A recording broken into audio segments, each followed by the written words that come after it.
Tengo una pregunta para vosotros.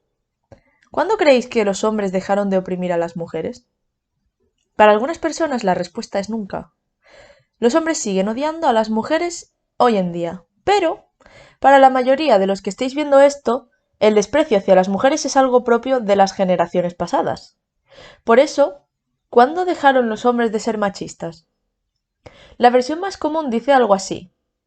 En la época de nuestros abuelos, y en menor medida durante la juventud de nuestros padres, los hombres eran unos absolutos sexistas. Creían que el lugar de las mujeres estaba en el hogar, no colaboraban en las tareas de la casa, no dejaban hacer prácticamente nada a las mujeres, ni estudiar, ni conducir, ni les permitían vestirse como quisieran.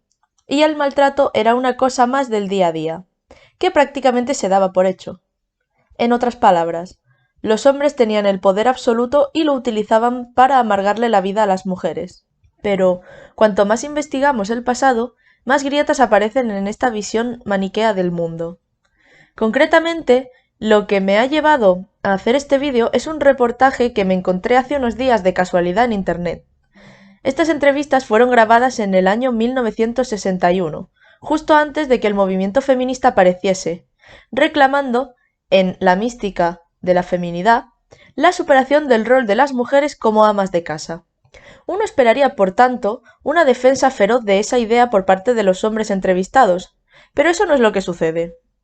La mayoría de hombres responde todo lo contrario, que es perfectamente normal que los hombres ayuden con las tareas de la casa y que de hecho ellos ya lo hacen. Do you think that husbands should help with the weekend housework? Yes, definitely. Oh, why do you say that? Because I do it myself. Yes, certainly. Housework? Yes, I think they should. It's just natural. So your husband does cooking and that kind of thing at home? Oh, yes, everything. Definitely. You do a lot of weekend housework? Yes, I do it all. What does your wife do? Why do you do the housework? She rests. That's for sure. Why shouldn't they? She's right in her views that you should help with the housework? My word, why shouldn't we? Obviamente no quiero decir que absolutamente todos los maridos hiciesen las tareas del hogar, y en el propio vídeo aparecen un par de hombres que no lo hacen, pero las generaciones pasadas no eran tan diferentes de las actuales. Además, es reseñable que la mayoría de las personas que aparecen en este vídeo no están muy lejos de los 60 años, es decir, son personas nacidas en torno al año 1900, manifestando unas ideas y comportamientos que la mayoría de la gente cree que son muy posteriores. Esto me parece una evidencia bastante fuerte a favor de lo que siempre hemos defendido en este canal, que no son los movimientos sociales como el feminismo los que provocan los cambios sociales, sino al revés. Las ideologías y los grupos organizados son el resultado de cambios que ya llevaban un tiempo cocinándose en el contexto cultural en el que aparecen. Y aquí tenemos un claro ejemplo con la idea de compartir las tareas del hogar perfectamente aceptadas socialmente, incluso antes de que las feministas empezasen a escribir sobre ello. Los libros feministas vendrían después de que la mentalidad empezase a cambiar.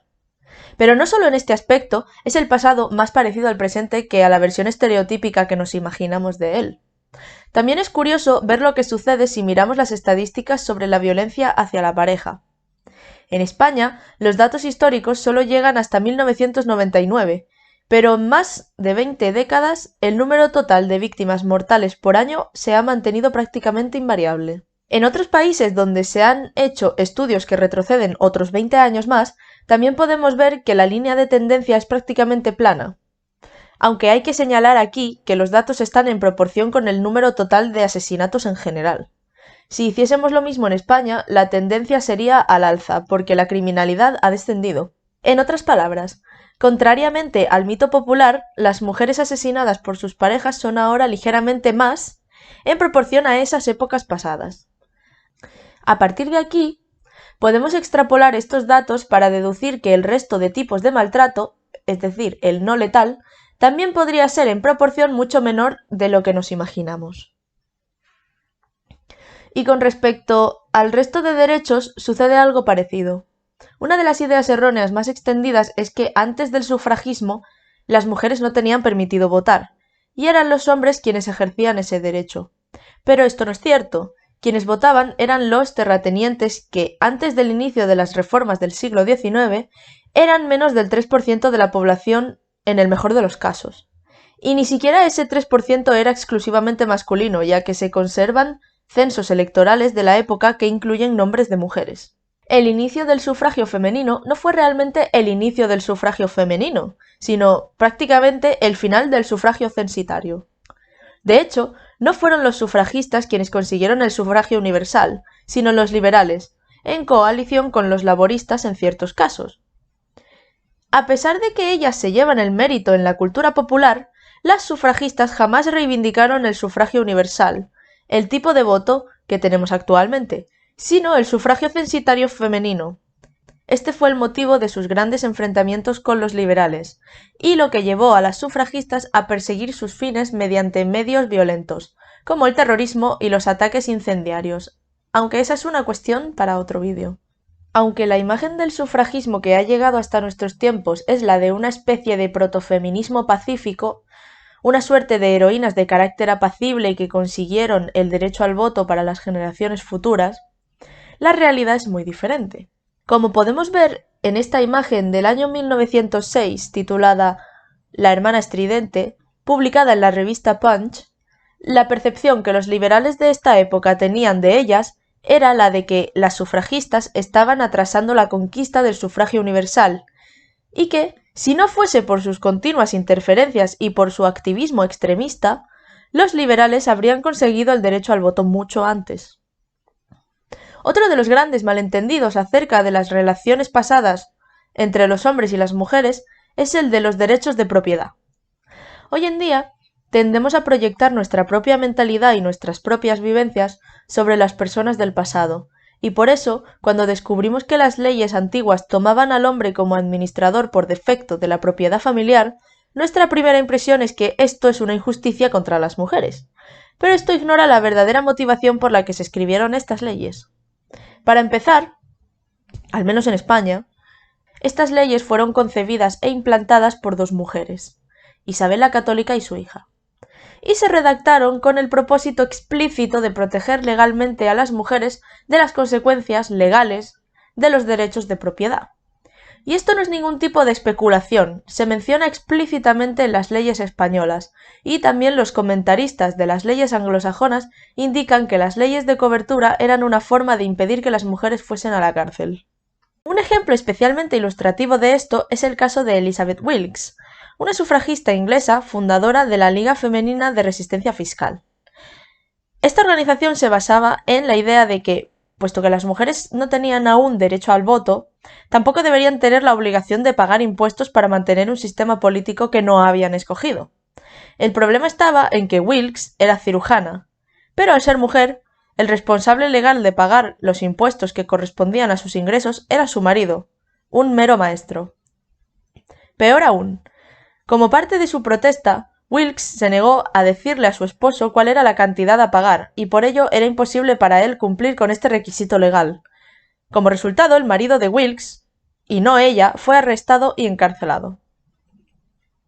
Este caso supuso un escándalo en la época, y, finalmente, el hombre fue liberado y su situación discutida en el Parlamento. No obstante, la ley estaba clara. La mujer no tenía ninguna obligación de decirle a nadie cuánto ganaba, y si el matrimonio no solicitaba una separación de bienes, toda responsabilidad penal caía sobre la parte masculina.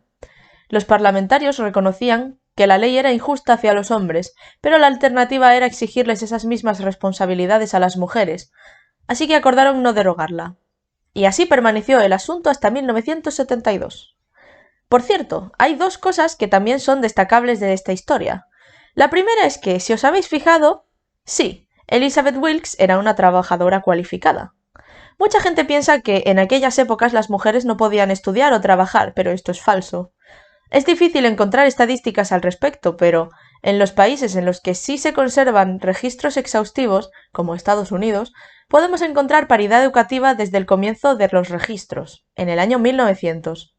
Y es probable que mucho antes también hubiese. Se suele asumir erróneamente que las sufragistas reclamaron el derecho a acceder a la universidad, pero esto no es así. Muchas de ellas ya eran graduadas universitarias, e incluso doctoras. No reclamaban el derecho a acceder a la universidad, sino el derecho a acceder a las universidades masculinas. Así pues, la verdadera diferencia no estaba entre los hombres y las mujeres, sino entre las clases acomodadas y la clase trabajadora. Es decir, que es cierto que muy pocas mujeres iban a la universidad en el año 1900, pero también muy pocos hombres. Creo que esto precisamente es lo que hace parecer en ocasiones que los hombres en general gozaban de grandes privilegios por encima de las mujeres, dependiendo de en qué parte de los datos te centres. Por ejemplo, en el año 1900 podrías decir que los hombres norteamericanos tenían un 20% más de posibilidades de ir a la universidad que las mujeres si comparas únicamente cuántos títulos universitarios obtiene cada sexo. Pero cuando observas qué porcentaje de la población total es eso, las diferencias se reducen a un 1%, que es prácticamente ruido estadístico. El segundo aspecto que quería señalar de la historia de antes es cómo la realidad cotidiana difiere de la ley. La ley de la época puede decir perfectamente que el marido es el administrador del patrimonio familiar, pero esto es una ficción legal. En la vida real, cada pareja se administra como quiere, y en el caso de Elizabeth Wilkes estaba claro que ella disfrutaba de su dinero aparte del de su marido. Y eso me lleva a otras cuestiones por las que se me ha preguntado bastante en este canal. El permiso marital que tenían que pedir las mujeres para conducir un coche o abrir una cuenta bancaria.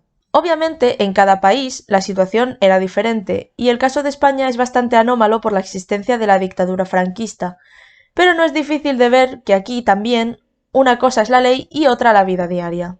Parece obvio que sí, como decíamos, el hombre es el responsable legal por defecto de la propiedad del matrimonio, y esto no era necesariamente un privilegio, entonces también tendrá que ser el que firme las autorizaciones para los permisos de conducir o las cuentas bancarias. Y eso no necesariamente era un privilegio tampoco. El razonamiento de fondo en este tipo de afirmaciones, que las mujeres solo podían conducir con el permiso de sus maridos, parece ser que, seguramente, a las mujeres no las dejaban conducir. Esto no tiene por qué ser así necesariamente. Bien podría ser que el permiso marital fuese un mero formalismo al que prácticamente ningún marido se opusiese. Aunque parece que a los hombres del pasado siempre nos los imaginamos como sociópatas controladores, es poco probable que este tipo de comportamientos patológicos estuviesen generalizados. Después de todo, cualquiera que piense en cómo eran sus abuelos seguramente los recuerde como tal vez algo conservadores o anticuados, pero no malintencionados en su trato hacia las mujeres. Así pues, no hay motivos para pensar que los hombres de antaño les negarían a sus mujeres la posibilidad de sacarse el carnet de conducir sin motivo. Para comprobar esto podríamos consultar las estadísticas de mujeres conductoras en España a lo largo del tiempo y ver si existe algún tipo de discontinuidad antes y después de que se aboliese esta normativa. Y aunque parece que el número total de mujeres al volante se ha venido incrementando continuamente en los últimos años, este mismo patrón continúa sin acelerarse ni ralentizarse hasta al menos el año 1970, 8 años antes de que se aboliese la necesidad de un permiso marital. Esto nos pone sobre la pista de que no había un gran número de mujeres que querían, pero a las que no se les permitía sacarse el carné, y parece más bien que todas aquellas que lo deseaban, podían hacerlo. Por otra parte, podemos ver en el mismo gráfico que el crecimiento en el número de conductores hombres y mujeres es esencialmente paralelo, lo que indica que el incremento de mujeres al volante obedece a otro tipo de dinámicas, laborales, económicas u otros factores externos que incentiven a que un mayor número de personas vaya necesitando un coche en su vida diaria, y no a presiones sexistas. El otro punto en el que se suele atribuir un férreo control social sobre las mujeres al machismo del pasado es en el modo de vestir. Y aquí nuevamente la gente se toma esto más en serio de cómo se vivía en la propia época en que empezaban a darse estos cambios. Volviendo a las entrevistas que mencionaba al principio del vídeo, es más o menos evidente desde el principio que la gente de los años 60, jóvenes y mayores, se tomaba más o menos a risa la popularización del bikini o la aparición del topless. Es cierto que también hay evidencias puntuales de reacciones desmentidas, pero precisamente estos casos han trascendido por tratarse de comportamientos fuera de lo común, mientras que, como podemos ver en este fragmento de vídeo, la persona promedio no tenía demasiados problemas en aceptar conceptos como el bikini o el topless hace ya más de medio siglo. Do you think that bikinis should be banned? No, I do not. Why? I think if a girl's got the right figure to wear it, she should be entitled to wear it. I don't think they should be banned, but I think rather than wear a bikini, why wear anything at all? Well, depends on the figure. I wouldn't like to wear one. Do you think that bikinis should be banned? Oh, definitely not, no. What do you think of bikinis? Do you think they should be stopped? People should be allowed to wear them? Do you think that bikinis should be banned? No, of course not. Why not? Oh, it's just a fashion. There's nothing wrong with them. Y la cuestión de la vestimenta nos lleva al deporte y al uso de los pantalones, que son algunas de las supuestas conquistas menores del feminismo, a las que aún no les he dedicado un vídeo completo, que empiezan a reivindicarse por redes sociales. El problema con el deporte femenino es que no se sabe muy bien a qué se refieren exactamente las feministas o de qué periodo de tiempo hablan. Las universidades femeninas que habíamos mencionado antes, por ejemplo, tenían equipos femeninos ya durante el siglo XVIII, así que es obvio que nadie impedía a las mujeres hacer deporte en ese sentido. Podría estar diciéndose que el deporte profesional femenino no estaba al alcance de todas las mujeres por aquel entonces, pero entonces no se puede ignorar el hecho de que uno de los primeros países en implantar la jornada laboral de 8 horas fue España, y eso apenas fue en el 1919. Es obvio, por lo tanto, que la mujer promedio de principios de siglo no podía hacer deporte en su tiempo libre, pero tampoco los hombres, básicamente porque el tiempo libre no existía. Todo esto tiene bastante que ver con lo que decía antes sobre entender las cosas en su contexto y no juzgar el pasado con la mentalidad del presente. Después de esta época, cuando las condiciones económicas empezaron a permitirlo, rápidamente vemos proliferar el deporte femenino, incluyendo una vestimenta deportiva bastante similar a la actual, por la que nadie se escandalizaba. Y estamos hablando de mujeres que se vestían con shorts hace 100 años, en la misma época en la que la aparición de las flappers demostró que era posible para las mujeres vestirse con vestidos cortos o llevar escote. Me temo que todo esto es mucho más antiguo de lo que las feministas piensan. Pero, con diferencia, el cambio cultural que más se ha magnificado desde el feminismo ha sido la adopción de los pantalones por parte de las mujeres. Incluso se le llega a atribuir el mérito a figuras históricas concretas, supuestamente feministas, que habrían luchado por el derecho a los pantalones. El problema está en que se conservan fotografías que evidencian que las mujeres ya usaban pantalones para trabajar durante la Revolución Industrial. Y si bien toda esta historia de los pantalones, y de si estaban prohibidos o no, merecería su propio vídeo, parece que también esto es bastante diferente a cómo nos lo imaginamos en el presente. Con esto no trato de decir que el sexismo nunca haya existido, ni que en la vida de las mujeres no haya habido problemas nunca. Es evidente que sí los ha habido y que poco a poco hemos ido mejorando la calidad de vida de todos, hombres y mujeres. Lo que quiero decir es que nunca ha existido una sociedad que discriminase a las mujeres y fuese respetuosa con los derechos de los hombres. Miremos donde miremos, sea en el pasado o en los países del extranjero, hay una correlación directa entre la cantidad de sacrificios que se le exige a un sexo y la que se le exige al otro. De hecho, hay estudios científicos al respecto. El patriarcado no es real. Y por eso la respuesta a la pregunta de cuándo han dejado los hombres de oprimir a las mujeres es que nunca han empezado en primer lugar. La historia de la civilización humana no es una historia de lucha entre sexos, sino de cuidado mutuo, especialmente dentro de la familia. A pesar de esto, el discurso feminista de la opresión femenina ha calado tanto en la cultura popular que incluso los antifeministas han crecido asumiendo parte de estos mitos, como que las sufragistas fueron las buenas feministas o que el maltrato estaba mucho más extendido en el pasado. Este vídeo es un intento de señalar ese problema, no de negar los problemas de las mujeres, sino de superar esa visión maniquea y casi apocalíptica de la historia. Porque las personas del pasado no eran la caricatura que hemos hecho de ellas, sino seres humanos con infinidad de matices, capacidad de pensamiento racional acerca de sus propias normas culturales y sentido común acerca de cómo tratar a sus seres queridos, mujeres o no. Y solo cuando comprendamos eso, podremos darnos cuenta de que el pasado no es como creíamos, y la historia mesiánica de salvación que nos han vendido es un timo.